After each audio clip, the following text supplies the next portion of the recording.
Don't touch that dial.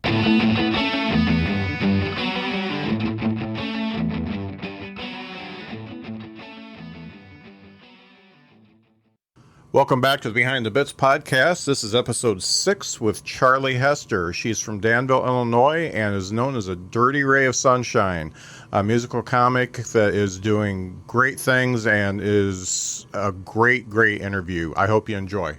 Hey, everybody. Thanks for tuning in to the Behind the Bits podcast. This is Scott Curtis, still the host. You're stuck with me, and I've got Charlie Hester here with me. How you doing, Charlie? I'm doing excellent. How are you, Scott? I'm great. I'm fantastic. I'm glad we got to connect. I have seen you at the Drop Comedy Club here in South Bend a couple times. I think one time as a headliner, and I think you dropped into an open mic one time when I was there. Okay. Yeah. Yeah, that sounds like me. Yeah. Yeah. And I think you're cool. You'll be the first musical comic that I've had on. I think that's cool. One thing that I've always been jealous of people who can play an instrument and sing, because neither one of those work for me. So I think. Right. Well, I mean, in fairness, the playing an instrument part really doesn't work for me either. I just am cute and I play it off. Yeah. So it's perfect. Well, you're hitting actual chords, so that helps. Mostly, yes, mostly. So I wanted to get too picky at this. Yeah, no doubt. I wanted to ask when in your lifetime you became interested in comedy and when it actually started for you. Oh wow. I think when I was in high school, I gravitated a lot towards. That was right about the time that Comedy Central started becoming a thing, and stand-up really became very accessible as as something that everybody gets to enjoy. You don't just have to go to a club. My parents actually, they always, like when we would go to the VHS movie rental store, they would get comedy often. And so I grew up watching Carrot Top and Gallagher and Bill Cosby. But, we had all of the, like, my parents always, they would make me go to bed, but then I would be sitting at the bottom of the steps and I would listen. And I was listening to them laugh and forgetting about how hard life is. And so that was something that really stuck with me growing up, was that my parents, there was this lightness to them after they had a really good laugh. And so that was a principle that I sort of carried into my own life in becoming an adult. And now, I mean, here we are. This is what I do. So. Well, that's really cool. Yeah. So at what age did you do like your first comedy? Did you do an open mic? What did you do? Let's see. I'm 42 now, and I did it 8 years ago. So okay. I was 34? Okay, cool. Is that right? Yeah. Does the math check out on that? Yeah, that works. I'm a that works. Comic. I don't do math. Yeah. So you started a little later than some people. Some people are in their teens and early 20s. Yeah. No, I did. I started much later than a lot of people, but that also, I think it worked to my advantage because I very quickly saw that it was something not only that I wanted to do, but it was something that I wanted to be truly successful at. And so I was able to apply sort of that early adulthood wisdom that I had gained so far and was able to apply it to how I pursued comedy. And so I've been able to sort of, I don't want to say like advance very quickly, but I'm doing okay. Like right. I am doing quite a few shows and, I still have a lot of goals that I need to hit, but, I'm proud of what I've been able to accomplish in my career so far. Well, that's great. And you should be. It's funny starting later in life. So I started stand up when I was 50 and I'm 55 now. And it's more of a hobby for me. I don't plan on taking it anywhere. You dabble. Yeah. So I just have fun Okay. at it. But I do know that as an adult, because I see a lot of the, the kids that hang out at the drop and stuff like that are just getting started. As an adult, you can be a little bit more self-critical without putting yourself completely down, and knowing that if a joke doesn't work, it's not the end of the world. Just get rid of it and move on and stuff like that. So it does make it a little bit easier. I mean, I think so. I love the enthusiasm that I see in all of the younger people, which is pretty much most of them. Whenever I go into a club, usually I'm one of the older people that are there, Right. as far as like performers. But I mean, I love their enthusiasm. I love their passion for it. I love their excitement. But I don't know if that's because I'm older or because I've been doing this longer, and maybe I don't know, maybe like the hope has been dashed out of me and I'm just jaded now. Like, but it's really refreshing to me to see people who are, so excited about it, and they just believe that every possibility is a possibility. Right. And I do love that, but at the same time, yeah, I mean, like I'm the kind of person I show up early and on time, and I treat it very professionally. Mm-hmm. And I think that there are a lot of younger comics who, they don't treat it professionally for a while. Right. And I think that that's one of the reasons why they sort of get stuck in that, they do open mics and showcases, but they don't really understand how to make a career out of it. Mm-hmm. Exactly. The thing about the enthusiasm, though, is people like us, we can feed off that enthusiasm because we've been around for a while, and I just use it. It's kind of my energy, especially when I see somebody who is like breaking out and just they're going from being an open micer and kind of funny to actually having a good 10 minutes and a good 20 minutes and stuff like that. So that enthusiasm is cool for me. And that's what keeps me young, except for my looks, Right. Yeah. No, I did a whole plastic surgery, Juvederm and Botox kind of thing. So that's how I keep my youth on stage. But off stage, definitely. I think that there's a lot to be said for that, and sort of, pulling that enthusiasm and figuring out how to apply it to a more mature approach. Mm-hmm. And I think that that's one place where I've managed to strike a really nice balance because, I try very hard to be very positive, and I'm always really optimistic, but also this is a job for me. Right. And everybody has bad days at work, and, everybody hates their job sometimes, but it's the kind of job that you just keep coming back to it. And so, so that enthusiasm of the young pups, it really is important because it keeps me excited, and it keeps me searching for, who do I want to travel with me, or, who can I really help support, or who do I see that's struggling that's really good, but they just need a little encouragement. And, not that I have any good guidance to give them. I'm a hot shit mess. But, but sometimes like just hearing like, hey, I thought that was really funny. This is, this joke, it really struck a chord with me. It's really well written, and I try and treat people the way that I would like to be treated myself. Mm-hmm. And so, yeah, I don't know. I have a love-hate relationship with new comics now that I've been doing this a little while. Right. That's one thing that I think the younger comics, I'm not being one of those I hate millennials people or anything like that. I love millennials. Right. I think they're the only one that are going to save the world from my generation. So, I think that they're the best. But I remember myself when I was, in my late teens and early 20s, you're just so self-absorbed that you don't see what's going on around you. And when and somebody like you or I, when we see something that's really good, I do the same thing. When somebody has a good bit or they really pull something off, I immediately go up and tell them, hey, you've got gold there and you need to keep working on that. Yeah. And when they hear that, it just, you can tell that they lighten. Everything is a little bit better for them. Yeah. Yeah.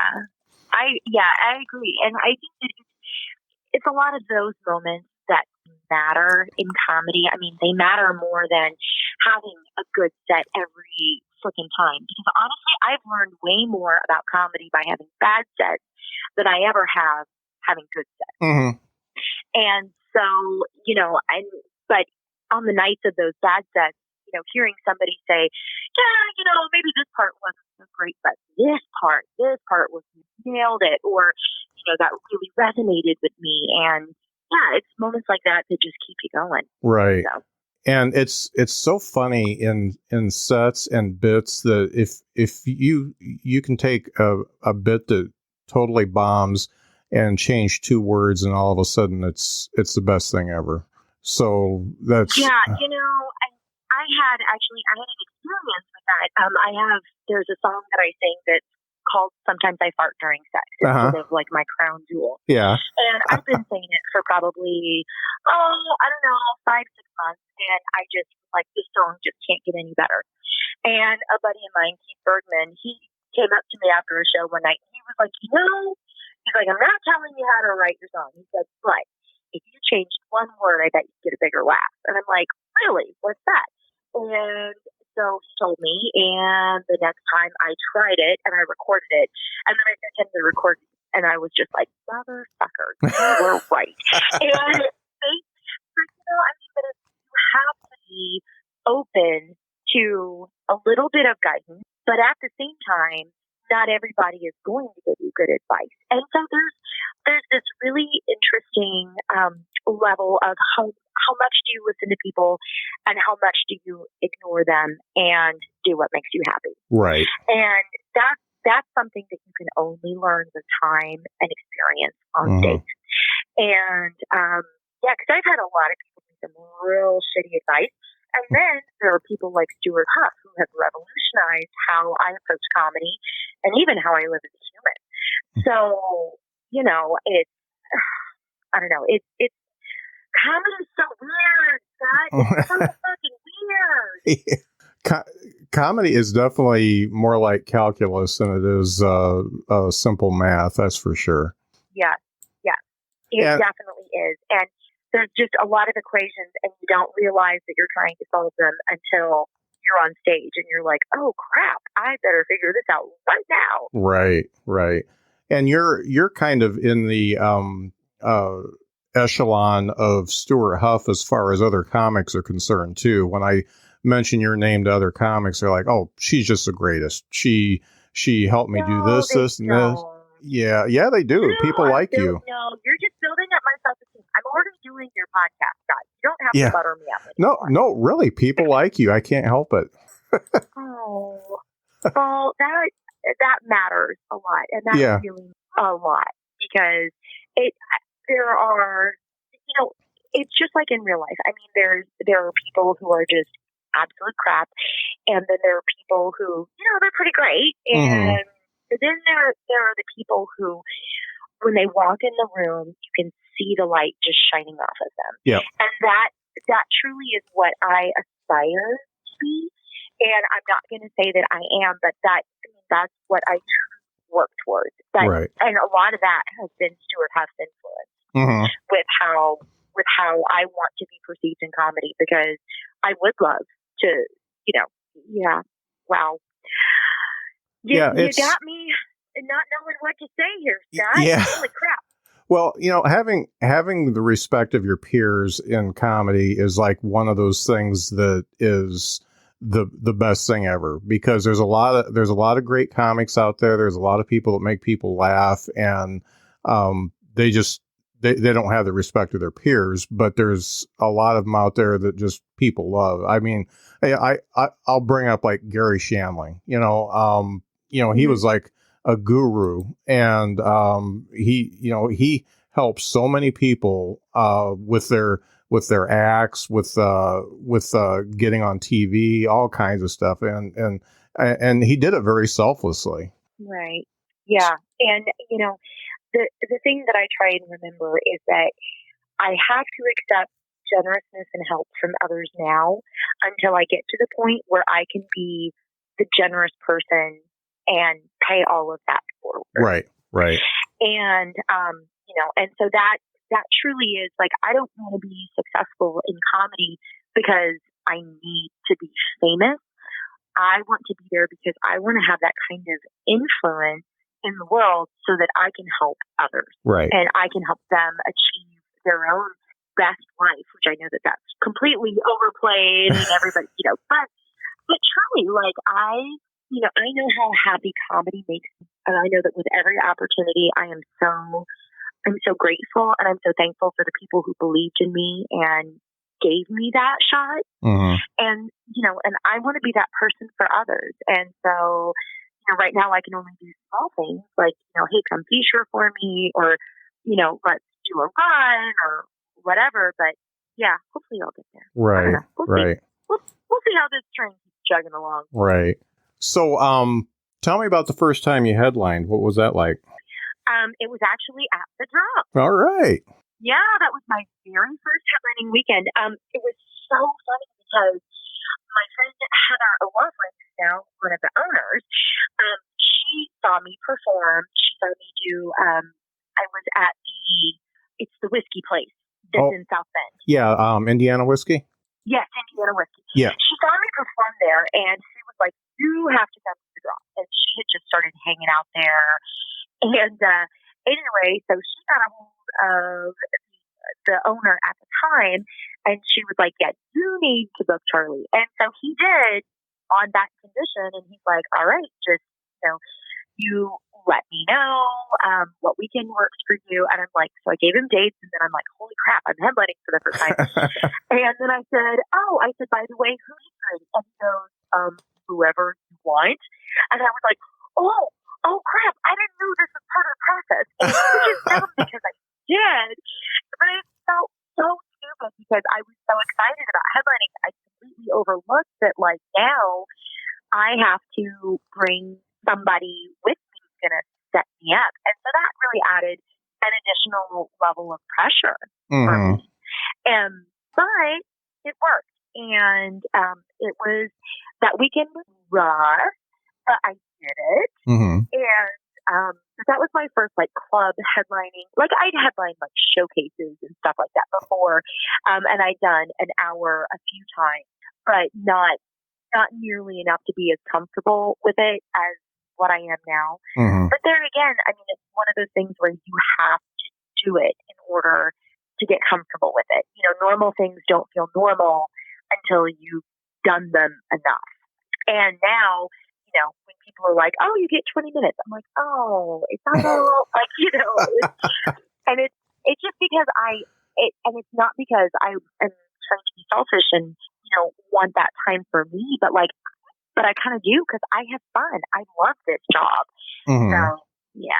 Sorry, I have a dog that's trying to lick my face right now. So if you're slurping on the phone, that's my little boy Traveler. Oh. Yeah, he's a 6-month-old golden retriever, and he is a total pain in my ass. Oh man, they've got all the energy. Yeah, he does.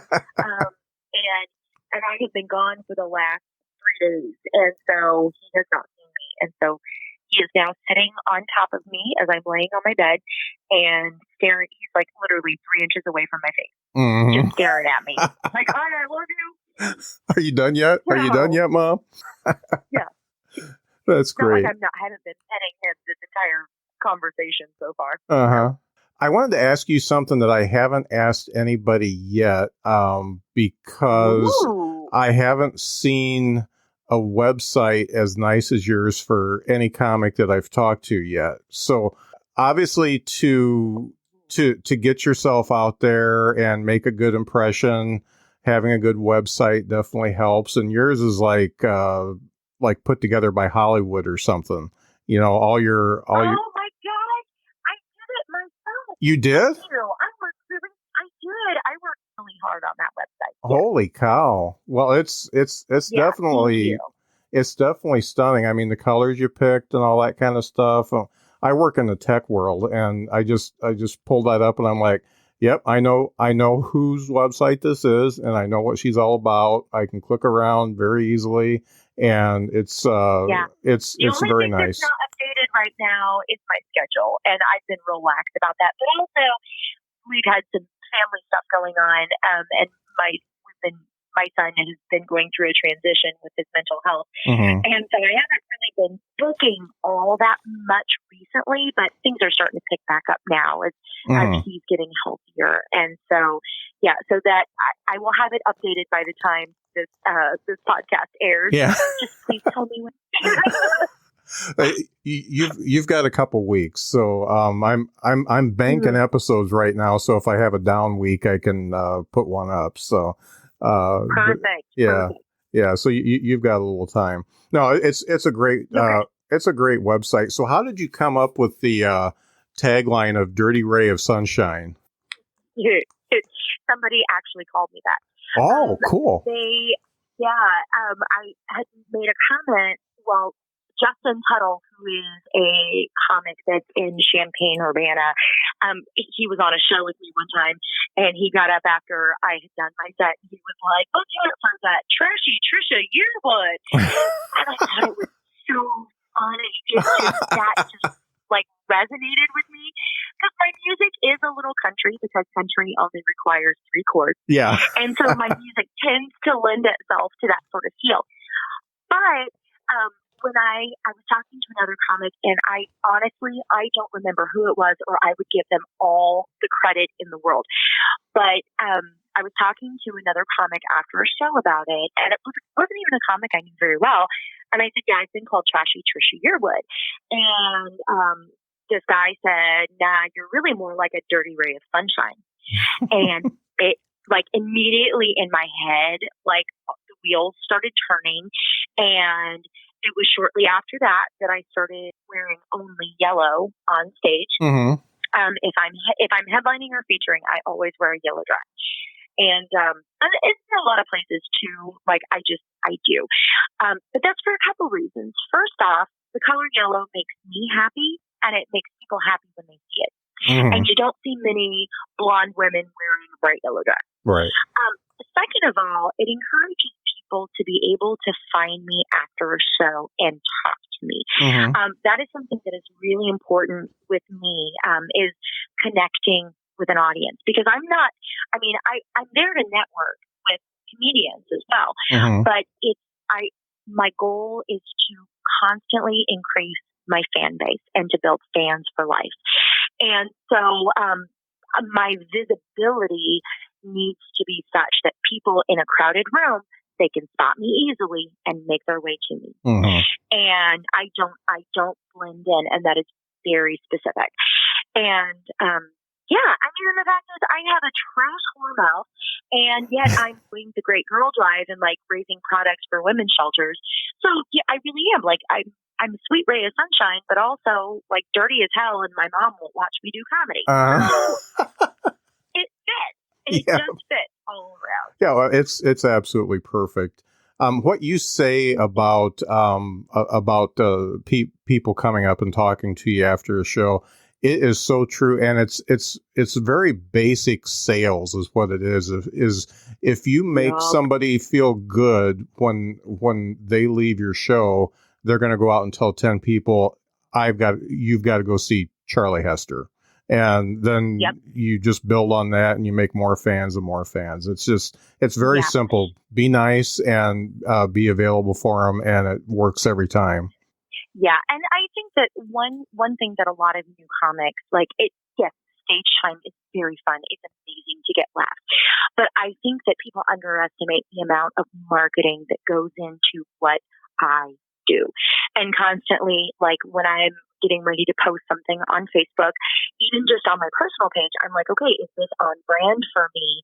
You know, is this encouraging? Is this relatable? Is it funny? Or is it, about my life in general, but still with positive spin. Right. I don't think that I really try hard not to ever post something that is just inherently unredeemably negative, because that's not my brand and that's not who I am. I'm not a negative person. Right. I deal with some shit, but I always try and find the silver lining in everything and learn the lessons that I can. And so, when it comes to comedy, the marketing aspect is a whole mind fuck for people, especially if they don't have any experience with like advertising or sales or anything like that. It is really, really tricky and intimidating. And so I'm fortunate enough, I used to sell advertising for newspapers and radio stations. And I've sold pretty much, I've sold appliances, and I've done everything but sell cars and houses. And so, you have to learn how to meet people right where they are and in 5 minutes make an impression. Right. And, that's it. It is a daunting task until you get the knack of it. And then it's fun. Mm-hmm. So. Yeah. And would you consider yourself an extrovert or an introvert? Oh, okay. Professional Charlie, who is out at shows, who is available to talk to people after the crowds, is very extroverted. Yeah. Charlie, who gets home and once the bra comes off, extremely introverted. Like when I go on road trips, the only time that I talk to people is when I'm on stage. Yeah. And I can not talk to people for 3 days and I am so fine. And I feel recharged.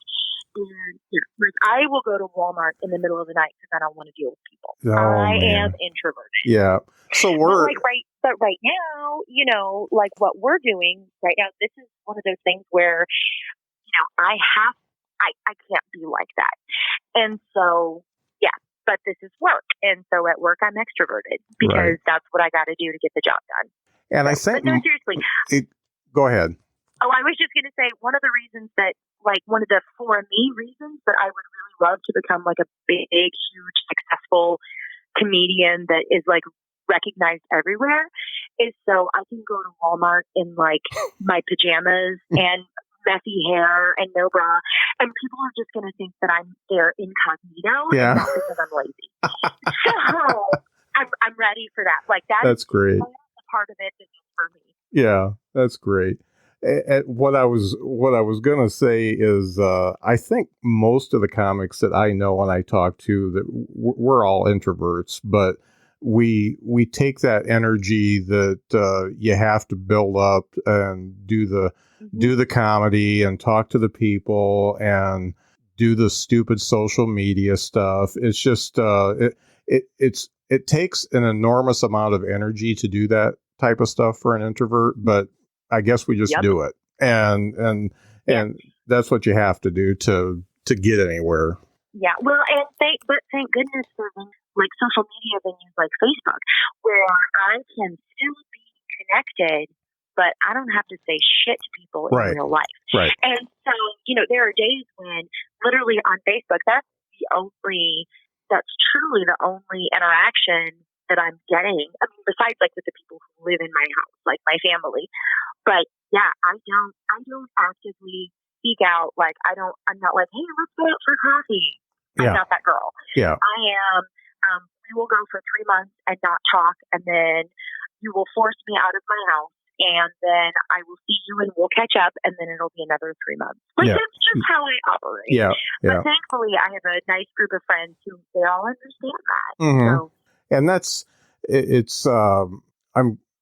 I'm so much like you because first off, I'm an anomaly. You sing a song about squirting too? No. No, I did do a song about ranch dressing though. No, I didn't. Oh, well, yeah. Okay, that's fair. That tracks. All right. No, but I'm kind of an anomaly, so all the young people kind of just want to hang out and find out what I'm all about. But when I'm done, I'm done. I've got a wife that I've been with her for 37 years, and I just want to go home and go to bed. And so it's very rarely that I do anything outside of what I'm supposed to do for any show that I'm in. Right. Yeah. Well, and but that's a double-edged sword too, Right. because there are a lot of times where it's not even necessarily your talent and your ability that is what makes you bookable. It is the connections that you make and the way that you interact with people when you're not on stage, like other comics and people who book. And so I've accepted it as part of the job. And again, it's a job, so there are going to be parts of it that I don't like, and that's one of them. But like, I'll have to force myself to go out and hang at, like if everybody's like, let's go out to a bar, let's go sing karaoke. Like I have my one karaoke song, that is one of my pieces of new advice I give to advice I give to new comics is have one karaoke song in your back pocket that you can just wail on. Yeah. And then once you do your one song afterwards at the hang, then you're done. Yeah. And, but it's little things like that, that you really have to play those games in order to be successful. And again, I look at Stuart Huff. I've never seen Stuart Huff tell somebody, I don't have time to talk to you right now. I've never once seen him do that. Even when he is tired and dragging his heels. I mean, gosh, last time he was here for my house show, we stayed up until 4:30 in the morning talking. That's just part of what we have to do as performers. And so you just gotta embrace it and just be okay with it. Yeah. It's funny. I went to see a comic, and I can't remember his name off the top of my head, up in Grand Rapids at Dr. Grin's. And Garrett Elzinga was a host, and Stu McAllister went up, and there was I love you. Yeah, and so what I normally do after a show is leave. And, I think they're funny, and my wife's with me. She says, you should really talk to them because, you might want to do something up here someday. And so I went and, I talked to them and made a connection and did the Facebook thing and all that kind of stuff. And, it's one thing, it's kind of small talk when you're just there chatting. But when comics actually talk about comedy, that's something different. It doesn't take as much energy to talk about real stuff that matters to you. It's the small talk that kind of wears me out. Yeah. And I agree. Like, I don't want to talk about like weather, or I don't want to, but you get me in on some comedy gossip that I won't repeat, but I will sure as fuck listen to. Like, that kind of thing, it gets me going.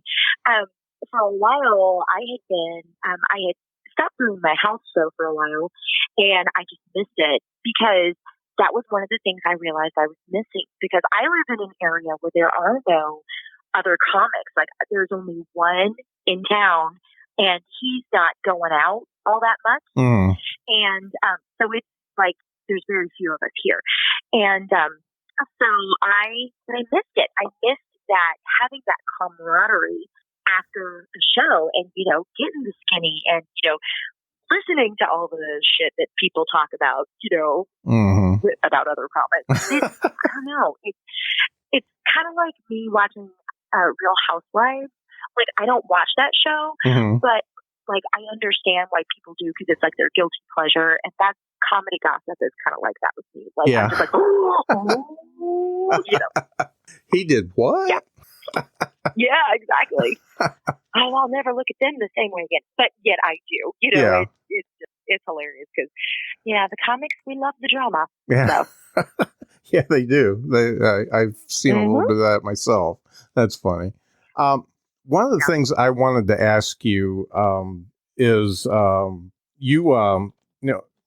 life gets real for all of us, and shit hits the fan and all that kind of stuff. How are you able, and I just know that this has happened to you recently and things are getting better and stuff like that, but, and I don't want to go into detail, but, when life is just so chaotic and things are really down, how are you able to focus yourself and do a show?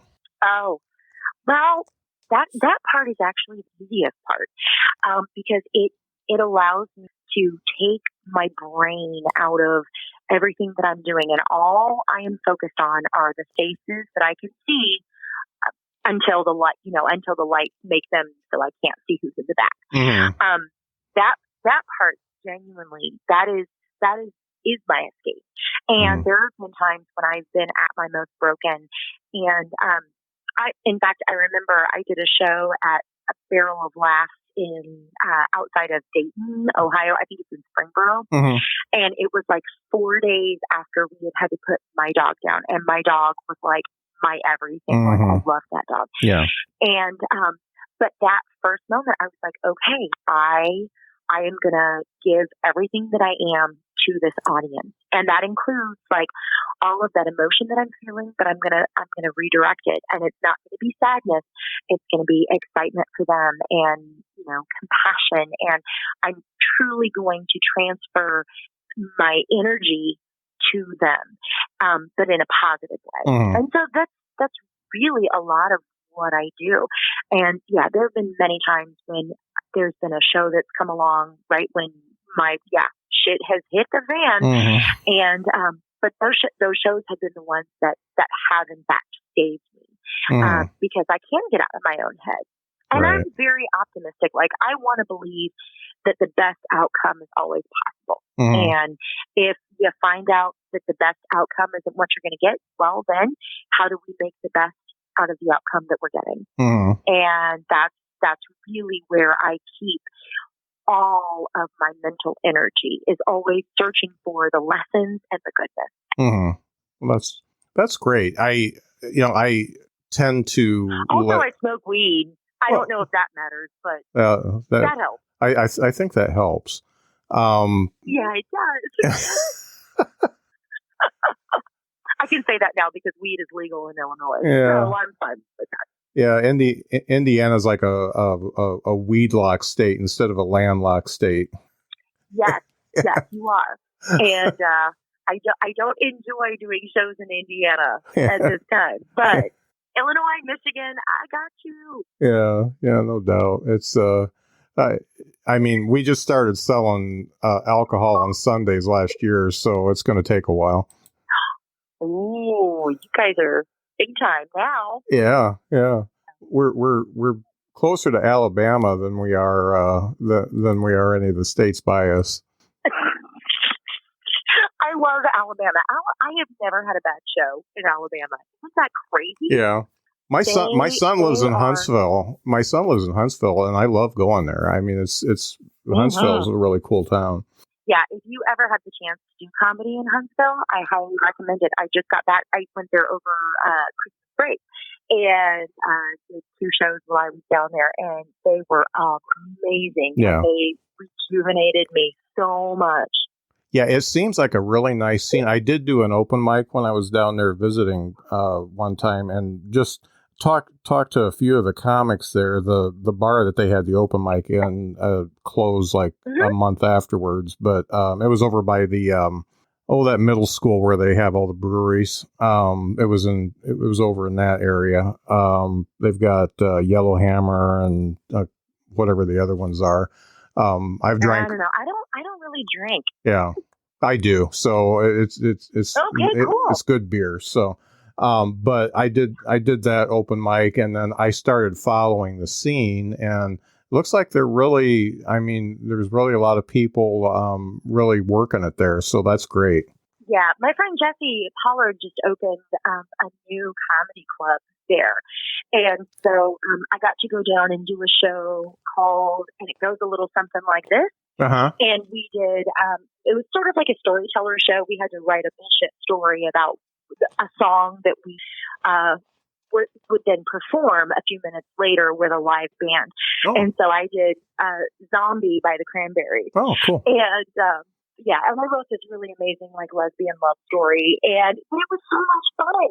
And that show was remarkable, and I really hope Scott Easton keeps doing it because it was phenomenal. So if you're ever down there in Huntsville and you see there's that it goes a little something like this is one of your options, go see it. It's I definitely will. Show. Yeah, I definitely will. Yeah, that city's just about to blow up anyway because they're at the arsenal. They've upped the FBI to where it's going to be the second largest FBI installation. They're putting a Toyota plant in. They're just doing all kinds of stuff. They're getting a minor league baseball team, the Trash Pandas. Sorry, my dog is a jerk. It's okay. I have no idea what he's barking at. He just randomly looked at me and started barking. Oh, so. he's sick of you being on the phone. He's like, "Come on, Mom, you've been gone, and now you're just going to talk on the phone." Yeah, he's been stuck. He is a time suck for me. Because I sit there and tell him how cute he is, and it just never stops. Mm-hmm. So yeah, he can wait. He's going to get plenty of attention later. Yeah.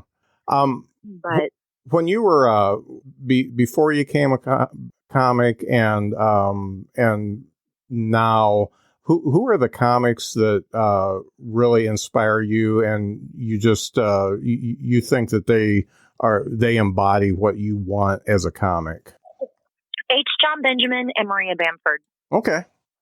No, I don't know H. John Benjamin, but I know Maria Bamford. H. John Benjamin does Bob's Burgers. Okay. The cartoon. Okay, yeah. And Archer and all of that.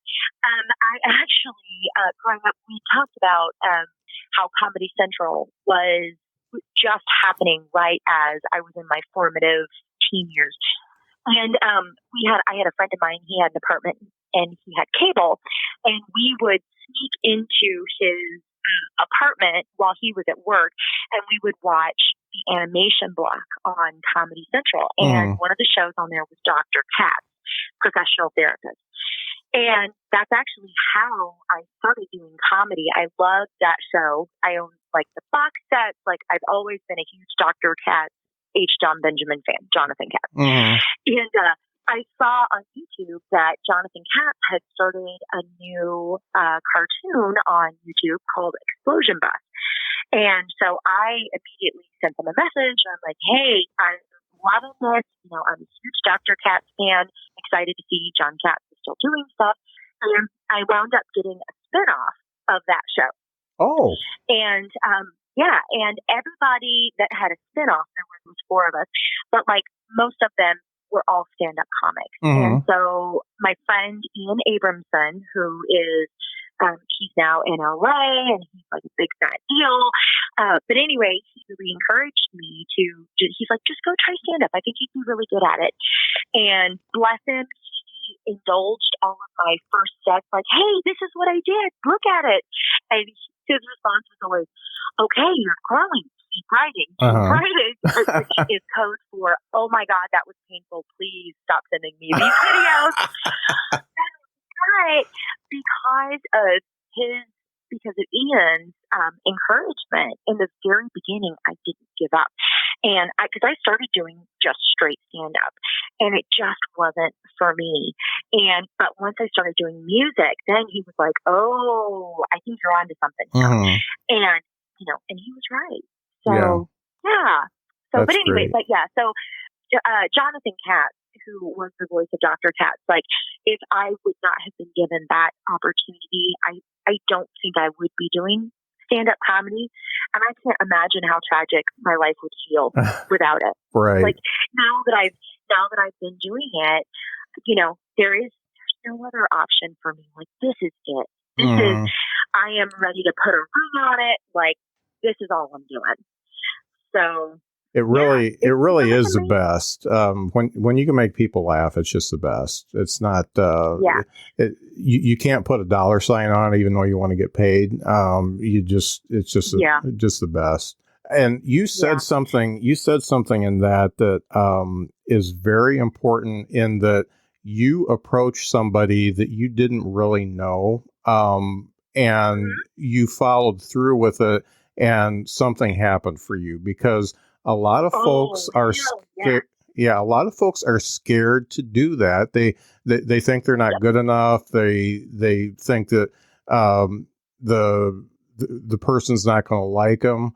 And you and I, coming from a sales background, it's just a no. And if if they say no, you go on to the next one. And I've got a couple people that, I hang out with, and I've gotten on some shows that they've been interested on being on, and they're like, well, how did you do it? And I said, well, I asked, and it may have been months later, but they finally said yes. And so it's just one of those things. You got to put yourself out there in order to have stuff attract to you. Yeah. When it comes to comedy, I think a lot about the risk reward conundrum. Conundrum? Yeah. Conundrum? No. Conundrum. Yeah, it's conundrum. Okay. So there's a certain amount of risk that's involved in order to achieve any sort of reward. And so when I am looking at an opportunity and going, this is something that I think I would like to do. And then I look at, okay, what is the risk involved? Is it going to cost me money? If so, then I need to be frugal about it and really give it more thought. But if the only thing that I'm going to lose is pride because they said no, then you bet I'm asking for it. And honestly, I've gotten a lot of opportunities I should probably not have gotten at that time because I'd asked. Mm-hmm. And I wasn't ready for them, but I made it happen, and I am, now I'm much better for it. Right. And so, so if the risk, the only thing that you're going to lose is pride at being told no, then oh my gosh, ask for it. Yeah. Why not? The world is full of possibilities for people who ask. Mm-hmm. And Stuart Huff always says, and I quote him a lot. I'm a huge Stuart Huff fan. Yeah, me too. The biggest. Yeah. But he talks about, he said, it's not always talent that makes somebody successful. It's how bad they want it. Mm. And I try and remember that. Like, I really do try hard. Like if I wasn't getting laughs at all, I wouldn't be getting booked. But I feel like my career is at the point where it is because I want it and I work for it. Mm. And I mean, it is a 40 plus hour a week grind, and that's not including stage time. Yeah. Like, it is a lot.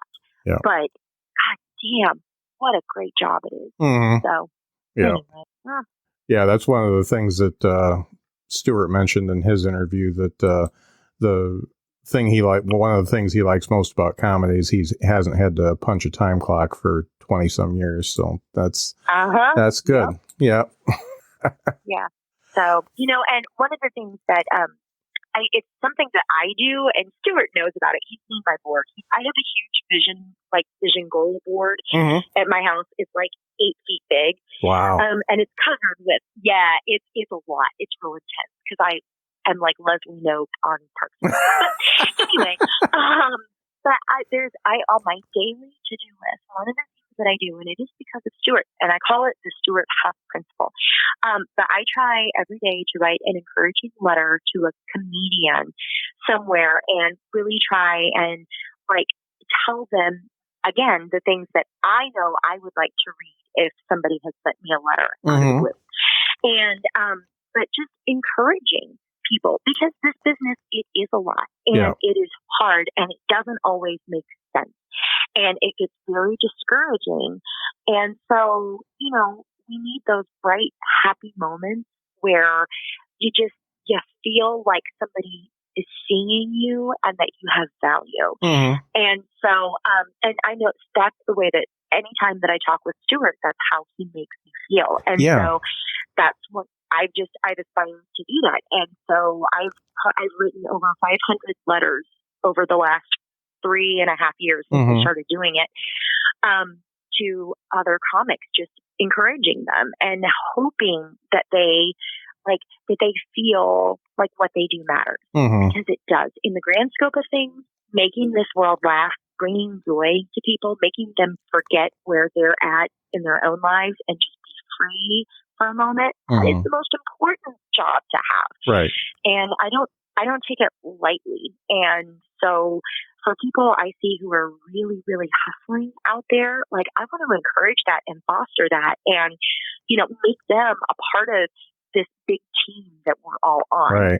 Right. So, but I mean, and there again, that's because of Stuart. Mm-hmm. And so he says he's not punching a time clock, but he is out there working. Oh, he is working it. He's hustling like nobody's business. I know that. Yeah. I know. And and I don't want to pump your ego up too much, but you are very similar to Stuart in our conversation here and how engaged you are. And all the comics I've talked to so far have been extremely engaged, but you and Stuart both are taking this seriously, even though this is a brand new startup podcast. You don't know me, and Stuart didn't know me, and I really appreciate that. And you mentioned the podcast in a Facebook post, and you don't know how much that means to me, because people respect you and people are going to listen just because you put it out there. So, things like that, little things like that just make somebody's day. Yeah, they do. They really, really do. Yeah. And, I'm very happy that that's how it made you feel. That makes me feel good. And it reminds me that I need to keep doing stuff like that. But also I hope that other comics hear it and they understand how important it is that we have to support other comedians. Right. Because, I don't have the same fan base as Stuart has. Mm-hmm. I don't. And that's okay. But there may be people that sort of, like a Venn diagram, like where the circles interconnect, there are those people. And with every single comic, we all have those places where our fan bases interlock. Mm-hmm. And so, my comedy may not be for everybody, but there are definitely people that it is for. Mm-hmm. And, so we all need to help each other by encouraging and lifting up and supporting and putting each other out there. So, yeah, right. And there are a lot of comics who do. I wish that it was something that people were a little bit more, I guess, frequent about it. I mean, there are a lot of comics who do it, mm-hmm. and they make a huge dent. But, I just feel like, sort of like ethical standards in this business, like that's a good one to have. Yeah. So always being supportive. Well, and 500 letters of encouragement. I mean, that's just nuts. And bully to you for doing that. That's great. I just I can't imagine what a comic would feel like that. They're just coming up and they get a letter from you saying, "Hey, you're doing the right thing. Keep on doing it." That's just great. Yeah. Well, I know for a fact that if when I'm having a bad day, like my life is a little bit difficult. And, but there have been days when I have said, "Hey, folks, I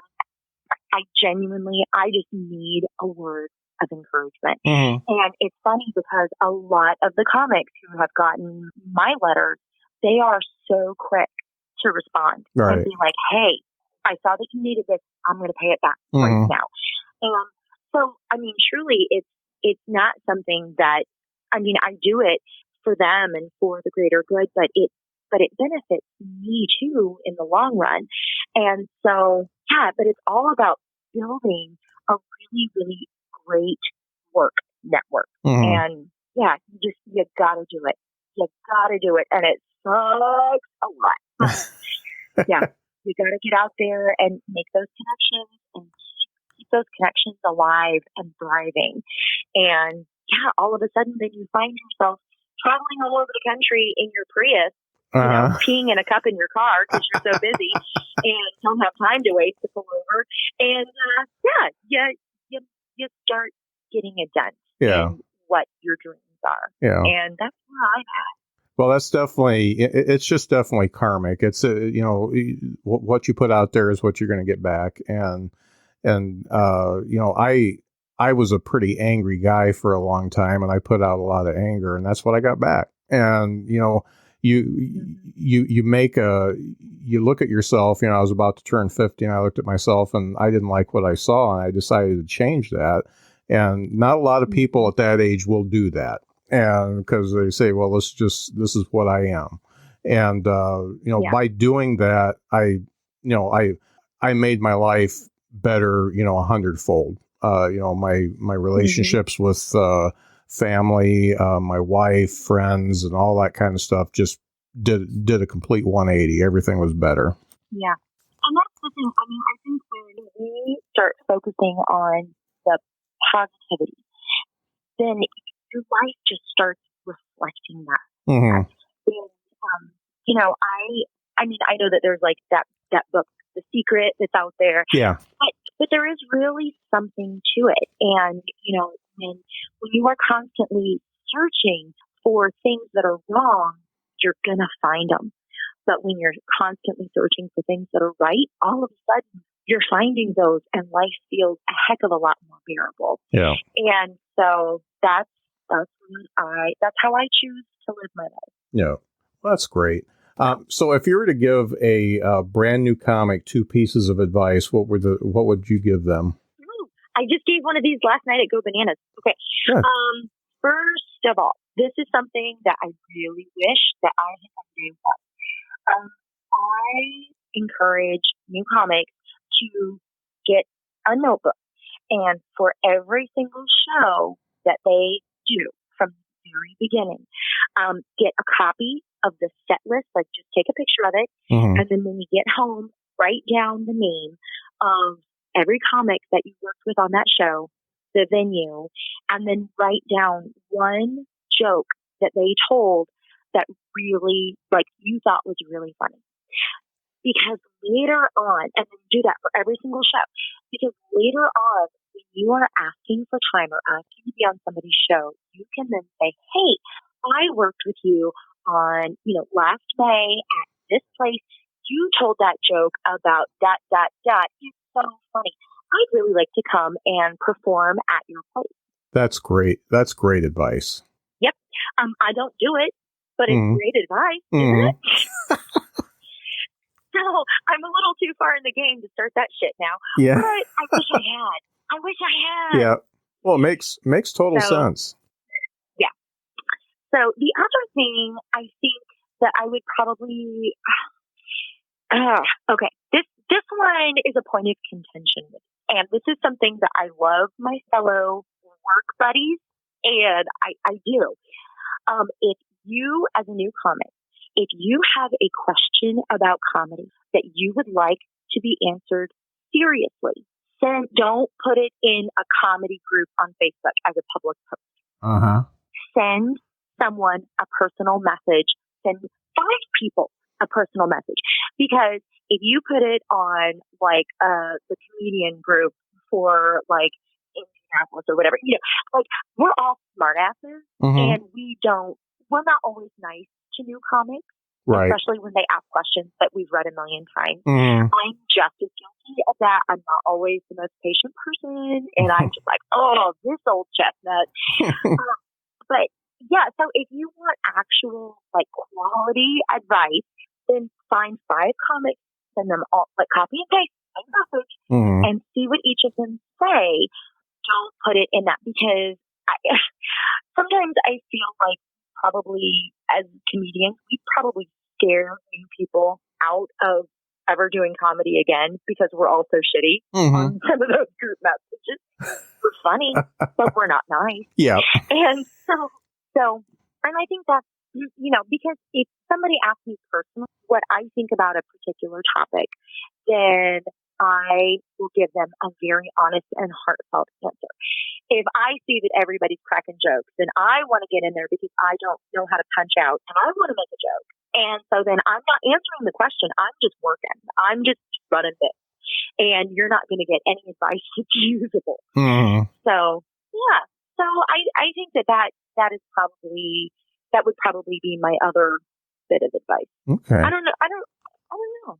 That's actually that is two things I never would have expected to hear, and I think both of them are great. Oh, I don't do things like other people. Yeah, I'm kind of weird like that. I've got a few people in my circle, and I do exactly what you said. I will bounce things off of them. This is something I'm working on. Do you think it's worth it? And And Mhm. really, when you're friends with somebody, they can be really honest and say no. First of all, they can Mhm. say they've heard it before, because parallel thinking and all that kind of stuff. They've heard a version of it Right. before, and that's helpful because you can just kick it out. But they can tell you, hey, you've got something there. And, I've got a couple people that will tell me, they'll say, hey, that's really coming along. That's working. You've got a ways to go, but keep working on it. And those same people will say, hey, that joke's played itself out. It's not going to work. Go away. Right. Get Yeah. rid of it. Yeah. Well, and I think for me, yeah, and there are some jokes that need to be gotten rid of. Like not yours. I haven't heard your set necessarily. Not, but but you know what I mean. Like everybody's got those clunkers in there that you're like, just let it go. Yeah. But for me, I think, and too, because I do musical comedy, I don't necessarily feel confident on giving straight stand up people advice, like from an on stage perspective. Mm-hmm. Because what works for me is completely different than what works for everybody else. Because I'm not, I have a whole different feel, there's a whole different style. Like I'm different, and I'm okay with that. So yeah, so my advice is off stage stuff, because that's something that you've got to start doing right away. And the faster that you start doing that, the quicker that you're going to find success. And I didn't realize that until, a little bit later in the game. So I'm not going to pretend that I know how to tell somebody to, you can throw them a tagline or something, but like, I don't want to tell straight stand up people how to do their set. Right. Because my advice may not work for them, because their advice sure as fuck doesn't work for me. So, I'm not going to pretend like that's not a two-way street. So, but the marketing shit, that I can talk about all day long. Yeah. So, and you're definitely a pro at that. Compared to all the other comics, you are regular, and you put out the stuff that shines a light on what you want it to shine on, and it definitely works. And I'm gonna keep an eye on you for my stuff, because I know what I should do for the podcast, and I know what I actually do, and they're two very different things. Yeah. Well, when we get off of this particular call, I'll actually send you a picture of my big board and kind of show you the level that I have, what I have to do in order to maintain all of this. And it's a lot, but so worth it. Yeah. And I encourage you to, really bust your hump and do it, because man, I'm excited for you and for this show, because I think that there's a lot of value in it. And I think that a lot of new comedians, like, it's a great resource for them. And so kudos to you for putting it out. Right. Well, thank you. That's exactly what I want to do. And honestly, I want to make it a little bit bigger than just a podcast. I kind of want to create a community of people who come together and help each other out. Talk about the venues that don't pay. Talk about places to go. Get yourself gigs. Run bits past each other. I've got dreams. I should do a vision board of my own, because I'm talking about like having a private group where we can all drop in and chat, and actually have a resource for people who want to get into comedy, people who have been in comedy for a year, 3 years, 5 years, whatever, and actually get this community together so that they can all feed off of each other and do something for themselves. And I get to sit back and watch it happen. So that's my goal. Yeah, well, I think that's a wonderful goal, and I will highly review dry erase contact paper is great for vision boards. You can make it as big as you want it, and you can stick it wherever. So, yep, that's my third piece of unsolicited advice. Cool. Get dry erase contact paper and keep a list and really, really keep track of things, because it's going to benefit you in the end. Right. So, yeah. Well, I'm excited to watch you now. So this is going to be fun. Yeah. I don't think of myself as a great comic, but I've had moments. I know that. So That's all I'm looking for is the moments right now, and maybe a good 15 minutes. Yeah. Well, if you have enough of the small moments, then they all start adding up, and then before you know it, you've got your 15. Yeah. So yeah, keep pushing. Yeah. Keep pushing. Great. Well, Charlie, thanks so much. I'm sorry? Oh, no, I was just going to say, just so that you know, I'll be up at the drop again Valentine's Day weekend. Great. Great. So my buddy Bridget Denman is going to come up and feature for me, and she's hilarious. Cool. So. Well, I most likely will see you on Saturday then, because I'm doing a little show in Goshen on Friday. But yeah, I'll try to stop in. I'll try to stop in on Saturday of that weekend. Yeah, that would be awesome. So Great. I'd love to shake your hand, and hug your neck, and tell you you're awesome. Yeah, see the old guy that's starting all this crap. So. Oh my goodness! All right. Well, thanks. Thank you so much for having me. Yeah, and thanks for being on the show. I know that one thing that's very important to comics is their time, and you just spent a little over an hour with me, and I want you to know I really appreciate it. It means a lot to me that you would take that amount of time, especially just after coming home off a gig, to talk to me about comedy and what works for you. And I think there's some good nuggets here for everybody. Well, I hope so. And again, thank you for having me and for, giving me the opportunity to sort of put what I do into words.